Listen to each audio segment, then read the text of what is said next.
Hello everyone, welcome back to our channel Learn Easily with me. In the video என்ன பார்க்க போறோம்னா 10th standard mathematics chapter 1 exercise 1.2ல 4th sum தான் பார்க்க போறோம். Question என்ன கொடுத்திருக்காங்கன்னு பார்க்கலாம் வாங்க. represent each of the given relation அப்படின்னு கொடுத்துருக்காங்க. ஸோ அவங்க கொடுத்துருக்க ரிலேஷனை எல்லாத்தையும் ரெப்ரசன்ட் பண்ணுங்கன்னு சொல்லியிருக்காங்க. என்ன அப்படின்னா அவங்க ஒரு கொஷின் கொடுத்துருக்காங்க. அந்த கொஷினுக்கு arrow diagram, graph and roster form இந்த மூணுமே நம்ம பண்ணணும். ஒன்று அப்படின்னா என்ன, எப்படி பண்ணணுன்றதை நம்ம பார்க்கலாம். ஓகேங்களா, 2 பாயிண்ட்ஸ் கொடுத்துருக்காங்க. ஃபர்ஸ்ட் பாயிண்ட் நம்ம பார்க்கலாம். So X comma Y equal to X equal to 2y, எக்ஸ்ன்ற செட்க்கு 2 3 4 5 எலமெண்ட்ஸ் பிலாங்ஸ் ஆகுதுன்னு, y அப்படின்ற செட்க்கு 1 2 3 4ன்ற எலிமெண்ட்ஸ் பிலாங்ஸ் ஆகுதுன்னு சொல்லிட்டாங்க. ஓகேங்களா, இப்போ எக்ஸ்னா என்ன, ஒய்னா என்னன்னு கொடுத்துட்டாங்க. ஆனால் எக்ஸ் கமா ஒய் செட்டாக கொடுக்கல. இப்போ இதுதான் 1 2 அப்படின்ற ஒரு செட்டாக கொடுக்கல. புரியுதுங்களா? இப்படி கொடுத்தா தானே என்னால் ஜஸ்ட் எலிமெண்ட்ஸை வந்து செட்டாக இந்த மாதிரி எழுத முடியும். 1 2 2 3 இந்த மாதிரிலாம் நானே எழுத முடியாதுல்ல. அவங்க just A cross A or X cross Y அந்த மாதிரி எதாவது சொன்னாலும் வேறு எதாவது ஃபார்முலா தந்தாலும் அப்போ தானே என்னால் எழுத முடியும். எக்ஸுன்றது தனியாக ஒய்ன்றது தனியாக தான் இருக்கு. இந்த மாதிரி செட்டாக வேணும் அப்படின்னா அவங்க ஏதாச்சும் அந்த கீ கொடுத்துருந்தா மட்டும்தான் என்னால் பண்ண முடியும். இங்கே ஒரு கீ கொடுத்துருக்காங்க. என்னன்னா இதுதான் எக்ஸ் ஈக்குவல் டு 2y. இந்த ஃபார்முலாவை அப்ளை பண்ணி தான் இந்த மாதிரி நம்ம ஒரு செட் கிரியேட் பண்ண போகிறோம். ஓகேங்களா, ஃபர்ஸ்ட் அந்த செட் எப்படி கிரியேட் பண்ணணும்னு பார்க்குறேன். எக்ஸ் ஈக்குவல் டு 2y கொடுத்துட்டாங்களா. ஸோ y அப்படின்ற இடத்துல இந்த 1 2 3 4 இந்த ஒரு எலிமெண்ட்டையும் நம்ம அப்ளை பண்ணணும். நம்மளோட கண்டிஷன் என்ன அப்படின்னா இந்த செட்டில் எவ்வளோ வேல்யூஸ் இருக்குன்னு பாருங்களேன். 4 வேல்யூஸ் இருக்குது, 5யோட எண்ட் ஆகுது. இந்த செட்டில் எவ்வளோ வேல்யூஸ் இருக்குது, 4 வேல்யூஸ் இருக்குது. கரெக்டுங்களா? இப்போ நம்ம எக்ஸுக்கு தானே கண்டுபிடிக்க போகிறோம். அப்போ இங்கே எக்ஸுக்கு 5 தான் லிமிட்டடாக இருக்குது அப்படின்னா 5க்கு மேலே தாண்டக்கூடாது என்னோட செட். ஃபார் எக்ஸாம்பிள் இங்கே நான் 3 போடுறேன் ஒய்க்கு. ஓகேங்களா, 2 3 என்ன வரும், 6. அப்போ எக்ஸுன்ற இடத்துல எனக்கு 6ன்ற வேல்யூ வரும்னா நான் எழுதக்கூடாது. ஏன்னா இங்க எக்ஸுக்கு 2 3 4 5 தான் என் ஆஃப் எனக்கு என் பண்ணிட்டாங்க. அதுக்கு மேல நான் எழுதக்கூடாது. அந்த கண்டிஷனையும் பார்த்து தான் நம்ம போடணும். ஓகேங்களா, first X equal to 2y சொல்லிட்டாங்க. அதே எக்ஸ் ஈக்குவல் டு 2 இன்டூ ஒய்க்கு நம்ம 1 அப்ளை பண்றோம். ஓகேங்களா, ஸோ x1 கூட போட்டுக்கலாம். 1 அப்ளை பண்ணா 1 2 என்ன வரும், 2. அப்ப எக்ஸுக்கு நம்ம என்ன அப்ளை பண்ணியிருக்கோம், 1. ஆக்சுவலி நம்ம எக்ஸுக்கு வேல்யூஸ் அப்ளை பண்ணக்கூடாது. ஏன்னா அவங்கள எக்ஸுக்கு 2 3 4 5 கொடுத்துட்டாங்க. ஒய்க்கு நம்ம என்ன வேல்யூ கண்டுபிடிச்சிருக்கோம்னா அப்ளை பண்ணி எக்ஸுக்கு 2 அப்படின்னு சொல்லிட்டு ஒன்று கண்டுபிடிச்சிருக்கோம். கரெக்டுங்களா? நெக்ஸ்ட் இன்னொரு எக்ஸ் ஈக்குவல் டு 2 இன்டூ ஒய்க்கு 1 போட்டு 1 2 2 கிடைச்சிது. அதே ஒய் இருக்கிற இடத்துல நான் 2 போடுறேன். 2 2 4 கிடைக்குது. திருப்பி அகைன் 3 போடுறோம். ஒய் இங்கே எவ்வளோ இருக்கோ அவ்வளோ வரைக்கும் போட்டுக்கலாம். ஓகேங்களா, ஸோ அப்போ 2 இன்டூ 3 போடுறேன், 6 கிடைக்குது. அதே மாதிரி 2 இன்டூ 4 போடுறேன், 8 கிடைக்குது. நான் 2 and 4 மட்டும்தான் எடுத்துக்க முடியும். ஏன் அப்படின்னா நான் ஆல்ரெடி சொல்லியிருந்தேன் எனக்கு என்ன இல்லை இங்கே கண்டிஷன் 5 வரைக்கும் மட்டும்தான் இருக்கு. 6 8லாம் போட முடியாது. அதனால 2 and 4 மட்டும்தான் எடுத்துக்க முடியும். ஓகேங்களா, இப்போ எப்படி ஏரோ டயக்ராமில் ரெப்ரசன்ட் பண்ணணும் அப்படின்றத நான் சொல்கிறேன். ஓகேங்களா, அதுக்கு முன்னாடி நம்ம ஒரு செட்டை எப்படி எடுத்து எழுதணும் அப்படின்றது சொல்கிறேன். ஸோ இப்போ ஒரு செட்டை எடுத்து எழுதணும். கரெக்டுங்களா? நம்ம போன சம்மில் எழுதின மாதிரி தான் ஒரு செட்டை எடுத்து எழுத போகிறோம். ஸோ எப்படின்னா ஃபர்ஸ்ட் ஆர் அப்படின்ற மாதிரி எடுத்து எழுதிக்கலாம். எழுதிக்கிட்டு எக்ஸுக்கு நம்ம என்ன வேல்யூ கண்டுபிடிச்சோம், எக்ஸ் அப்ளை பண்ணி என்ன வேல்யூ கண்டுபிடிச்சோம், 2. ஸோ 2 ஒய்க்கு நம்ம இங்கே என்ன அப்ளை பண்ணோம், 1. 2 1 ஒரு செட். நெக்ஸ்ட் எக்ஸுக்கு அப்ளை பண்ணி என்ன வேல்யூ கண்டுபிடிச்சோம், 4 ஒய்க்கு என்ன வேல்யூ நான் அப்ளை பண்ணேன், 2. இது மட்டும்தான் எழுத முடியும். பிகாஸ் இது ரெண்டும் என்னால் எழுத முடியாது, கண்டிஷனில் இல்லை அப்படின்னு சொல்லிட்டேன். ஒரு செட், இந்த செட்டை எப்படி கண்டுபிடிக்கணும்னா அவங்க கொடுத்த ஃபார்முலாவை வச்சு தான். நம்ம போன சம்மில் என்ன பண்ணோன்னு பார்த்தீங்கன்னா இங்கே இருக்கிறது தான் ஃபஸ்ட்டு எழுதணும். ஏன்னா இங்கே இருக்கிறது தான் எக்ஸு, வந்த ஆன்சர் தான் ஒய்ன்றதால நம்ம அப்படி எழுதணும். இங்கே நம்ம ஏன் இதை ஃபர்ஸ்ட் எழுதியிருக்கோம்னா இதுதான் எக்ஸ் அப்ளை பண்ணி தானே 2 கிடைச்சிது. இங்கே இருக்கிற எக்ஸ்க்கு இப்படி தானே 4 கிடைச்சிது. அப்புறம் தானே எனக்கு ஒய்யே வரும். அதனால் இப்படி வரும், இது எக்ஸ் இது ஒய் அப்படின்னு சொல்லிட்டு. போன சம்மில் இது எக்ஸ் இது ஒய்ன்னு வந்திருக்கும். ஓகேங்களா, ஸோ கன்ஃபியூஸ் ஆகாதீங்க. எக்ஸ் நம்ம இங்கே அப்ளை பண்ணியிருந்தா இந்த எலமெண்ட் தான் ஃபர்ஸ்ட் வரணும். இல்லை நான் இங்கே தான் அப்ளை பண்ணியிருக்கேன், அப்போ இதுதான் ஃபர்ஸ்ட் வரணும். ஓகேங்களா, எக்ஸ் எங்கே அப்ளை பண்ணியிருக்கீங்களோ அந்த ஆன்சர் ஃபர்ஸ்ட் வரணும். அண்ட் தென் ஒய்க்கு என்ன அப்ளை பண்ணீங்களோ அது வரணும். நான் எக்ஸுக்கு ஆன்சர் கண்டுபிடிச்சேன் 2, அப்புறம் தான் அப்ளை பண்ண ஒய்யோட வேல்யூவை எடுத்து எழுதுறேன். இதுதான் என்னோட செட் 2 1 4 2. இப்போ ஃபர்ஸ்ட் அவங்க என்ன கேட்குறாங்கன்னு பார்த்தீங்கன்னா ஏரோ டயக்ராம் கேட்குறாங்க. ஓகேங்களா,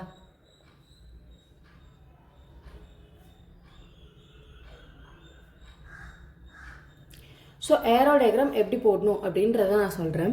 ஜஸ்ட் ஒன்றுமே இல்லை, இந்த மாதிரி ஒரு டயக்ராம் நம்ம போட்டுக்கணும். எக்ஸ்ஒய்ன்னு தான் நமக்கு செட் கொடுத்துருக்காங்க. ஸோ நம்மளும் எக்ஸ்ஒய் அப்படின்னு போட்டுக்கணும். எக்ஸில் நமக்கு ஒரு செட்டில் வேல்யூஸ் கொடுத்தாங்களா கொஷினில் 2 3 4 5 அதை எடுத்து எழுதிக்கணும். ஒய்லையும் நம்ம கொஷின்லேயே ஒரு செட் கொடுத்தாங்களா அந்த செட்டை எழுதிக்கணும்.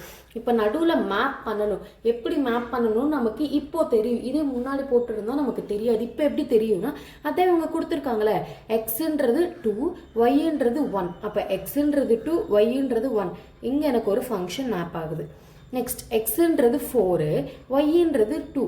இங்கே ஒரு ஃபங்க்ஷன் மேப் ஆகுது. இதை தான் ஏரோ டயக்ராம் சொல்லுவோம். எக்ஸ் ஒய் அப்படின்ற செட் எழுதிட்டு எந்த எலமெண்ட்ஸ் கூட மேப் ஆகுதுன்றத ஒரு டயக்ராமாக போட்டுறது தான் ஏரோ டயக்ராம்.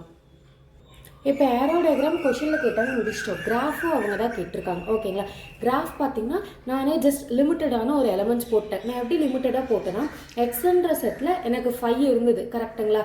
ஸோ 4 அப்படின்ற இடத்துல தான் நான் மேப் பண்ணேன். அதனால் எனக்கு 4 மஸ்ட்டு. அது கூட ஜஸ்ட் ஒரு எலமெண்ட் ஆட் பண்ணிட்டேன். ஒய்ன்ற செட்டில் 2 நான் மேப் பண்ணேன் கரெக்டுங்களா.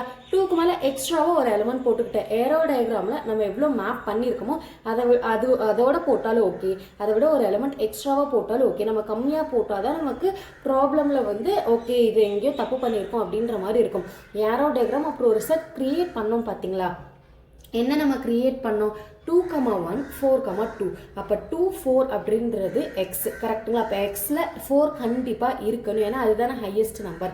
நெக்ஸ்ட் 1, 2 அப்படின்றது எனக்கு என்னன்னா ஒய். அப்போ 2 கண்டிப்பாக இருக்கணும் ஒய் வரைக்கும். அப்போ தானே என்னால் போட முடியும். ஸோ ஃபர்ஸ்ட் செட் நம்ம என்ன கண்டுபிடிச்சோம் 2, 1. இங்கே 2 இருக்குது, இதுதானே எக்ஸு. ஒயில் இங்கே 1 இருக்குது. ரெண்டும் மீட் ஆகிற இடம்னா இங்கே தான். இங்கே ஜஸ்ட் ஒரு பாயிண்ட் வச்சுட்டு 2, 1 எழுதுனா போதும். நெக்ஸ்ட் செட் 4, 2 கண்டுபிடிச்சோம். இங்கே 4 இங்கே 2. அப்போ ரெண்டும் இன்டர்செக்ட் ஆகிற இடத்துல இங்கே ஒரு ஜஸ்ட் பாயிண்ட் வச்சுக்கிட்டு 4, 2. நம்ம லைன் போடுறதோ எதுவுமே பண்ண வேணாம். ஸோ இதுதான் நம்ம கிராஃப் அப்படின்னு சொல்லுவாங்க. நெக்ஸ்ட் தேர்ட் ஒன் என்ன அப்படின்னா ரோஸ்டர் ஃபார்ம் அப்படின்னு சொல்லுவாங்க. ரோஸ்டர் ஃபார்ம் அப்படின்னா ஃபர்ஸ்ட் டே ஆஃப் த கிளாஸ்லேயே நான் சொல்லியிருப்பேன். ரோஸ்டர் ஃபார்ம்ன்றது ஒன்றும் இல்லை, ஒரு செட்டை நார்மலாக எழுதுறது செப்பரேட்டாக கமாலாக போட்டு எழுதுறது தான் நம்ம வந்து ரோஸ்டர் ஃபார்ம் அப்படின்னு சொல்லுவோம். இப்போ நமக்கு என்ன செட் கிடைச்சிது 2, 1, 4, 2 கரெக்டுங்களா. இதுதான் ரோஸ்டர் ஃபார்ம். அவ்வளோதான் இந்த சம். இப்போ நம்ம செகண்ட் பாயிண்ட் பார்க்கலாம். ஸோ செகண்ட் பாயிண்ட்டுக்கு என்ன கொஷின் கொடுத்துருக்காங்க அப்படின்றத எழுதிக்கலாம் நம்ம. ஸோ ஆஸ் யூஷுவல் அதே எக்ஸ் கமா ஒய், ஒய்க்கு ஈக்குவேஷனை மட்டும் சேஞ்ச் பண்ணிட்டாங்க. ஓகேங்களா, எக்ஸ் ப்ளஸ் 3 அப்படின்னு சொல்லிட்டு அங்கே வந்து நமக்கு எக்ஸ் ஈக்குவல் டு அப்படின்ற ஒரு ஈக்குவேஷன் இருந்தது. இங்கே ஒய் ஈக்குவல் டு அப்படின்னு வந்துருச்சு. இப்போ நமக்கு இதில் ஒரு பிரச்சனை என்ன அப்படின்னா எக்ஸ் அண்ட் ஒய். ஓகேங்களா, இது ரெண்டுத்துக்குமே அந்த சம்மில் நமக்கு செட்ஸ் கொடுத்துட்டாங்க. ஆனால் இங்கே நம்ம தான் ரெண்டுமே என்ன பண்ணணும் செட்ஸ் வந்து ஃபைண்ட் அவுட் பண்ணணும். எக்ஸ் ஒய் ஆர் என்னன்னு சொல்லிட்டாங்கன்னா நேச்சுரல் நம்பர்ஸ் லெஸ் தென் 10. ஏன்னா நேச்சுரல் நம்பர்ஸ்னால் நமக்கு போய்கிட்டே இருக்கும், நம்மளால கவுண்டபிளே சொல்ல முடியாது கரெக்டுங்களா. அதனால எக்ஸும் ஒய்யும் நேச்சுரல் நம்பர்ஸ் எவ்வளோல இருக்கும்னா லெஸ் தென் 10ல் தான் இருக்கும் அப்படின்னு சொல்லிட்டாங்க. ஓகேங்களா, இப்போ இதுதான் நம்மளோட கிவன். ஓகேங்களா, இப்போ எக்ஸ்ன்ற செட்டு நேச்சுரல் நம்பர்ஸ்ன்ட்டாங்க. Natural number starting from 1 less than 10 அப்படின்னா நான் 10 சேர்க்கக்கூடாது. இங்கே ஈக்குவல் டு இருந்தால் தான் 10 சேர்க்கணும். இங்கே வெறும் லெஸ் தென் 10. இப்போ 1 2 3 4 5 6 7 8 and 9. இதுதான் என்னோட எக்ஸ் செட் கரெக்டுங்களா. ஒய்யுக்கு எனக்கு இதே தான் வரும், ஏன்னா அதே நேச்சுரல் நம்பர்ஸ் தானே சொல்லியிருக்காங்க. ஸோ எழுதல்னாலும் பிரச்சனை இல்லை, எழுதினாலும் ஓகே, எந்த ஒரு பிரச்சனையும் இல்லை. ஸோ ஒய் ஈக்குவல் டு அதே நேச்சுரல் நம்பர் சொன்னாங்க, எழுதிட்டோம். ஓகேங்களா, இப்போ அதே மாதிரி தான் arrow diagram graph roster form கண்டுபிடிக்கணும். அதுக்கு முன்னாடி நான் செட் கண்டுபிடிக்கணும் கரெக்டுங்களா. எனக்கு என்ன ஈக்குவேஷன் கொடுத்துருக்காங்க Y equal to X plus 3 அப்படின்னு கொடுத்துருக்காங்களா. அப்போ எக்ஸோட வேல்யூஸ் ஒன்றுன்னா அப்ளை பண்ணணும் நான் இங்கே. ஓகேங்களா, ஃபர்ஸ்ட் என்னன்னா y1 அப்படின்னு நான் போட்டுக்கிறேன். எக்ஸுக்கு நான் 1 அப்ளை பண்ணுறேன். 1 + 3 என்ன கிடைக்கும் எனக்கு 4 கிடைக்குமா. நெக்ஸ்ட் அப்போ இது எப்படி எழுதிக்கலாம், எக்ஸோட வேல்யூ இங்கே அப்ளை பண்ண 1, ஒய் வேல்யூ எனக்கு கிடைச்சிது 4 அப்படின்னு எழுதலாம். ஓகேங்களா, நெக்ஸ்ட் என்னன்னா ஒய்க்கு y2ன்னு போட்டுக்கிறேன். எக்ஸோட வேல்யூ என்னது 2 + 3 என்னது 5. எக்ஸோட வேல்யூ என்ன அப்ளை பண்ண நான் 2, ஒய் வேல்யூ என்ன ஃபைண்ட் அவுட் பண்ண 5. அப்போ 2, 5. Next y3. ஸோ y3 பார்த்தீங்கன்னா 3 எக்ஸுக்கு எனக்கு டிஃபால்ட்டாக இருக்கிற 3 + 3 6. அப்போ எக்ஸுக்கு நான் அப்ளை பண்ணது 3யும் ஒய்க்கு நான் ஃபைண்ட் அவுட் பண்ணது என்ன அப்படின்னா 6. நெக்ஸ்ட் அதே மாதிரி தான் y4. ஸோ ஒய்க்கு 4, அதாவது எக்ஸுக்கு நான் 4 அப்ளை பண்ணுறேன். ப்ளஸ் 3 ஈக்குவேஷனில் இருக்கிறது 4 + 3 என்னென்னா 7. ஸோ 4ன்றது நான் எக்ஸுக்கு அப்ளை பண்ணது, 7ன்றது நான் ஃபைண்ட் அவுட் பண்ணது. கரெக்டுங்களா? நெக்ஸ்ட்டு நான் y5 போடுறேன். ஸோ y5 பார்த்தீங்கன்னா எக்ஸுக்கு 5 அப்ளை பண்ணுறேன். ப்ளஸ் 3 ஆஸ் யூஷுவல் இருக்கிறது. அப்போ எனக்கு 5,8ன்னு வரும். பிகாஸ் 5 அப்படின்றது எக்ஸும் 8 அப்படின்றத நான் ஃபைண்ட் அவுட் பண்ணது. நெக்ஸ்ட்டு y6 போடுறேன். 6 + 3 9. ஸோ அதை நான் 6,9 அப்படின்னு வச்சிட்றேன். 6 எக்ஸும் 9 நான் ஃபைண்ட் அவுட் பண்ணது. இதுக்கு மேலே என்னால் போட முடியாது. இஃப் இன்கேஸ் 7 போடுறேன், 7 + 3 என்னன்னு வரும்னா 10 வரும். ஆனால் என்னோட ரேஞ்ச் என்ன 2 செட்லேயும் 9க்கு மேலே ஒரு நம்பர் கூட என்னால் மேப்பே பண்ண முடியாது. ஓகேங்களா? ஸோ அதனால் நான் y1லேருந்து y6 வரைக்கும் கண்டுபிடிச்சி அந்த செட்ஸ் எழுதிட்டேன்னா இப்போ r ஈக்குவல் சொல்லிட்டு அதை ஒரு செட்டாக எழுதிடலாம். r ஈக்குவல் டு ஒரு செட்டாக எழுதிட்டு நம்ம என்னென்னலாம் இப்போ கண்டுபிடிச்சோமோ 1,4, 2,5, 3,6, 4,7, 5,8, 6,9 இதுதான் நான் ஆருக்கு கண்டுபிடிச்சது. இப்போ ஃபஸ்ட்டு ஒன் நான் என்ன பண்ணணும்னா ஏரோ டயக்ராம் போடணும். ஆக்சுவலி இதையே கூட நம்ம ரோஸ்டர் ஃபார்மாக எழுதிடலாம். ஏன்னா இதை தான் நம்ம ஒரு ரோஸ்டர் ஃபார்ம்லேயே சொல்லுவோம். பட் இருந்தாலும் பிரச்சனை நம்ம அகைன் எழுதலை. இப்போ ஏரோ டயக்ராம் போட்டுருணும். ஏரோ டயக்ராம்க்கு என்னது, நார்மலாக இந்த மாதிரி ஒரு டயக்ராம் போட்டு நமக்கு என்ன வேரியபிள் கொடுத்தாங்க, எக்ஸ் அண்ட் ஒய் கொடுத்தாங்க. எக்ஸோட வேல்யூஸ் என்ன 9 இருக்கணும். ஸோ ஒய்க்கும் என்னது 9 இருக்கணும். ஸோ அதே மாதிரி நான் அந்த 9 எலமெண்ட்ஸையும் எழுதிடுறேன். இப்போது இங்கே நம்ம என்ன ஆர் பார்த்தோமோ இதை தான் மேப் பண்ண போகிறோம். ஃபர்ஸ்ட் என்ன 1,4. அப்போ 1லேருந்து 4 வரும் எனக்கு. ஓகேங்களா? நெக்ஸ்ட் 2,5. ஓகேங்களா? அப்போ அதே மாதிரி 2லேருந்து 5. நெக்ஸ்ட் என்னன்னு பார்த்தீங்கன்னா 3,6. ஸோ 3லேருந்து 6க்கு மேப் பண்ணிட்டேன். நெக்ஸ்ட் என்னன்னா 4,7. அதே மாதிரி 4லேருந்து 7 மேப் பண்ணியாச்சு. நெக்ஸ்ட்டு 5,8 and then 6,9 இருக்குது. ஸோ 5,8, 6,9. நான் 7 அப்ளை பண்ணியிருந்தேன். இங்கே 7 இருக்கும். ஆனால் ஒயில் 10 வேணும். ஆனால் அந்த 10 இல்லை. அதனால தான் நான் என்ன பண்ணிட்டேன் அப்படின்னா என் கண்டிஷன் முடிஞ்சோடனே நான் க்ளோஸ் பண்ணிட்டேன். மெயின் நமக்கு என்ன வேல்யூஸ் கொடுத்துருக்காங்களோ அதோட நம்ம என் பண்ணணும். இதை தான் நம்ம ஏரோ டயக்ராம் அப்படின்னு சொல்லுவோம். இப்போ நம்ம கிராஃப் பார்க்கலாம். கிராஃப் அதே மாதிரியே நம்ம வேல்யூஸ் எல்லாம் எழுதியாச்சு. இங்கேயும் 9, அங்கேயும் 9 சொல்லிட்டு எக்ஸில் எனக்கு 7 வரைக்கும் தான் வரும். ஆனால் ஒயில் எனக்கு 9 வரைக்கும் வரும். அதனால் அப்படி எழுதிட்டேன். ஓகேங்களா? இதுக்கு மேலே நம்பர்ஸ் வேணாலும் எழுதிக்கலாம், பிரச்சனை இல்லை. ஆனால் கம்மியாக தான் எழுதிடக்கூடாது. ஸோ ஃபர்ஸ்ட் செட் என்ன அப்படின்னா நமக்கு 1,4. இப்போ 1 இங்கே இருக்குது, 4 இங்கே இருக்குது. ரெண்டும் இன்டர்செக்ட் ஆகிற இடத்துல ஜஸ்ட் ஒரு பாயிண்ட் வச்சுட்டு 1,4ன்னு எழுதிடணும். நெக்ஸ்ட் என்னென்னா 2,5. ஸோ 2ம் 5ம் இன்டர்செக்ட் ஆகிற இடத்துல ஒரு பாயிண்ட் வச்சுட்டு 2,5ன்னு எழுதிடுவோம். அதே மாதிரி 3யும் 6ம் இன்டர்செக்ட் ஆகிற பிளேஸில் ஒரு பாயிண்ட் வச்சு 3,6.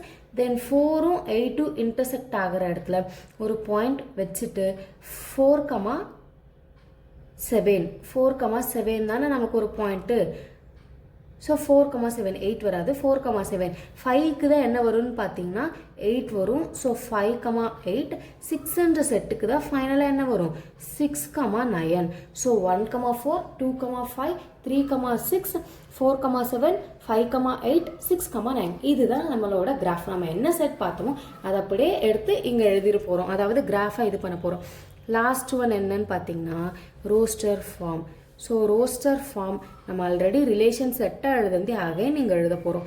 1,4, 2,5, 3,6, 4,7, 5,8 and 6,9. ஸோ இந்த ஃபோர்த்து சம்மில் பார்த்தீங்கன்னா நம்ம 2 பாயிண்ட்ஸ் பார்த்தோம்.